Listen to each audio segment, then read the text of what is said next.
Hello friends, welcome to my channel Sarihari kitchen. ನಾನು ಸೌಂದರ್ಯ. ಇವತ್ತಿನ ವಿಡಿಯೋದಲ್ಲಿ ನಾವು ಕಬಾಬ್ ಹೇಗೆ ಮಾಡೋದು ಅಂತ ನೋಡೋಣ. ಒಳಗಡೆ ತುಂಬ ಜ್ಯೂಸಿಯಾಗಿ, ಮೇಲ್ಗಡೆ ತುಂಬ ಕ್ರಿಸ್ಪಿಯಾಗಿರುತ್ತೆ. ಹಾಗೆ ಟೇಸ್ಟ್ ಅಂತೂ ತುಂಬಾ ಚೆನ್ನಾಗಿರುತ್ತೆ. ಹಾಗೆ ಈಸಿಯಾಗಿ ಕೂಡ ಮಾಡ್ಕೊಳ್ಬೋದು. ಹಾಗಿದ್ರೆ ಈ ಚಿಕನ್ ಕಬಾಬ್ ರೆಸಿಪಿನ ಹೇಗೆ ಮಾಡೋದು ಅಂತ ನೋಡೋಣ ಬನ್ನಿ.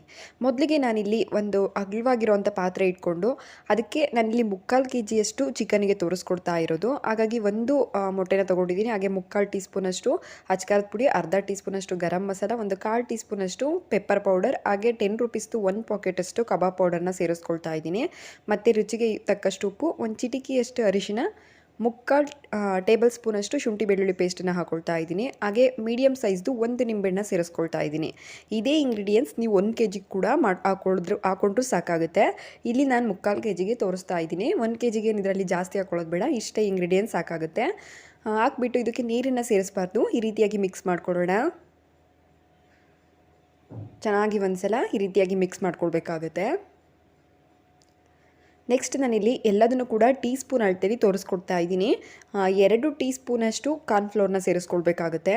ಹಾಗೆ 1 ಟೀ ಸ್ಪೂನಷ್ಟು ಮೈದಾ, ಹಾಗೆ 1 ಟೀ ಸ್ಪೂನಷ್ಟು ಅಕ್ಕಿ ಹಿಟ್ಟನ್ನು ಸೇರಿಸ್ಕೊಳ್ತಾ ಇದ್ದೀನಿ. ಅಕ್ಕಿ ಹಿಟ್ಟು ಹಾಕ್ಕೊಳ್ಳೋದ್ರಿಂದ ನಮಗೆ ಮೇಲ್ಗಡೆ ಕ್ರಿಸ್ಪಿನೆಸ್ ಬರುತ್ತೆ, ಅದಕ್ಕೋಸ್ಕರ. ಇದಕ್ಕೂ ಕೂಡ ನೀರು ಸೇರಿಸೋದು ಬೇಡ. ಈ ರೀತಿಯಾಗಿ ಗಟ್ಟಿಯಾಗೆ ಮಿಕ್ಸ್ ಮಾಡ್ಕೊಳ್ಳೋಣ. ನೆಕ್ಸ್ಟ್ ನಾವು ಇದಕ್ಕೆ ಚಿಕನ್ ಸೇರಿಸ್ಕೊಳ್ಬೇಕಾಗುತ್ತೆ. ಅದೇ ನಾನು ಹೇಳಿದಾಗೆ ಇಲ್ಲಿ 3/4 kg ಅಷ್ಟು ಚಿಕನ್ನ ತೊಗೊಂಡಿದ್ದೀನಿ. ನೀವು 1 kgಗೂ ಕೂಡ ಇದೇ ಕ್ವಾಂಟಿಟಿ ಸಾಕಾಗುತ್ತೆ. ಹಾಕಿಬಿಟ್ಟು ಇದನ್ನು ಕೈಯಲ್ಲಿ ಚೆನ್ನಾಗಿ ಒಂದ್ಸಲ ಮಿಕ್ಸ್ ಮಾಡ್ಕೊಳ್ಳೋಣ. ನೋಡಿ, ಈ ರೀತಿಯಾಗಿ ನೀಟಾಗಿ ಮಿಕ್ಸ್ ಮಾಡ್ಕೊಳ್ಬೇಕಾಗುತ್ತೆ. ಮಿಕ್ಸ್ ಆದ ನಂತರ ನಾನಿಲ್ಲಿ 1 ಕಡ್ಡಿಯಷ್ಟು ಕರಿಬೇವಿನ ಸೊಪ್ಪು, ಹಾಗೆ ಸ್ವಲ್ಪ ಕೊತ್ತಂಬರಿ ಸೊಪ್ಪನ್ನು ಕೂಡ ಕಟ್ ಮಾಡಿಬಿಟ್ಟು ಸೇರಿಸಿ ಇನ್ನೊಂದು ಸಲ ಮಿಕ್ಸ್ ಮಾಡ್ಕೊಳ್ತಾ ಇದ್ದೀನಿ. ನಿಂಬೆಹಣ್ಣಿಲ್ಲ ಅಂತ ಅಂದರೆ ಬೇಕಿದ್ರೆ ವಿನೇಗರ್ ಕೂಡ ಸೇರಿಸ್ಕೊಳ್ಬೋದು. ಕಲಸಿದ ನಂತರ ಇದನ್ನು 1 ಅವರ್ ಅಥವಾ ಟೈಮ್ ಇದ್ದರೆ 2 ಅವರ್ ಆದರೂ ಕೂಡ ರೆಸ್ಟಿಗೆ ಇಡಬೇಕು. 1 ಅವರ್ ಇದನ್ನು ಮ್ಯಾರಿನೇಟ್ ಆಗೋಕ್ಕೆ ಬಿಡೋಣ. ನೋಡಿ, ಇವಾಗ 1 ಅವರ್ ಆದಮೇಲೆ ಚೆನ್ನಾಗಿ ಮ್ಯಾರಿನೇಷನ್ ಆಗಿದೆ.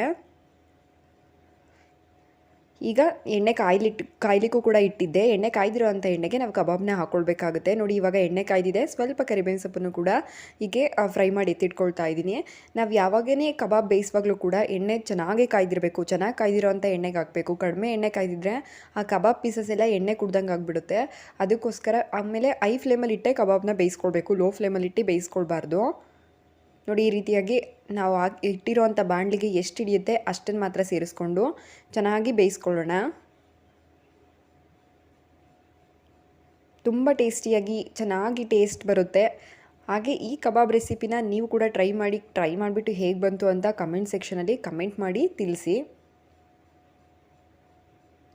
ನೋಡಿ, ಈ ರೀತಿಯಾಗಿ 2 ಕಡೆನೂ ಕೂಡ ಚೆನ್ನಾಗಿ ಬೇಯಿಸ್ಕೊಳ್ಳೋಣ. ಬೇಯೋದು ನಮಗೆ ಕಲರ್ ಚೇಂಜ್ ಆಗ್ತಾ ಹೋಗುತ್ತೆ, ಗೊತ್ತಾಗ್ಬಿಡುತ್ತೆ. ಆಮೇಲೆ ಆ ಗುಳ್ಳೆ ಎಣ್ಣೆ ಬರ್ತಾ ಇರುತ್ತಲ್ಲ, ಅದು ಕೂಡ ಸ್ಟಾಪ್ ಆಗುತ್ತೆ. ಆ ಟೈಮಲ್ಲಿ ಕಬಾಬ್ ಅನ್ನೋದು ಚೆನ್ನಾಗಿ ಬೆಂದಿರುತ್ತೆ. ನೋಡಿದ್ರಲ್ಲ ಎಷ್ಟು ಈಸಿಯಾಗಿ ಆಯಿತು ಅಂತ ಹೇಳ್ಬಿಟ್ಟು. ಕಬಾಬ್ ಇದು ತುಂಬ ಒಳಗೆ ಜ್ಯೂಸಿಯಾಗಿರುತ್ತೆ, ಮೇಲ್ಗಡೆ ಕ್ರಿಸ್ಪಿಯಾಗಿರುತ್ತೆ. ತಿನ್ನೋದಕ್ಕೆ ತುಂಬ ಟೇಸ್ಟ್ ಚೆನ್ನಾಗಿರುತ್ತೆ. ಓಕೆ ಫ್ರೆಂಡ್ಸ್, ಇನ್ನಷ್ಟು ಈಸಿ ರೆಸಿಪೀಸ್ಗಾಗಿ ನನ್ನ ಚಾನಲ್ನ ಇನ್ನೂ ಯಾರು ಸಬ್ಸ್ಕ್ರೈಬ್ ಮಾಡ್ಕೊಂಡಿಲ್ಲ, ಪ್ಲೀಸ್ ಸಬ್ಸ್ಕ್ರೈಬ್ ಮಾಡ್ಕೊಳ್ಳಿ. ಹಾಗೆ ಪಕ್ಕದಲ್ಲಿರೋ ಬೆಲ್ ಬಟನ್ನ ಕ್ಲಿಕ್ ಮಾಡಿ ಆಲ್ ಅಂತ ಸೆಲೆಕ್ಟ್ ಮಾಡ್ಕೊಳ್ಳಿ. Thank you for watching.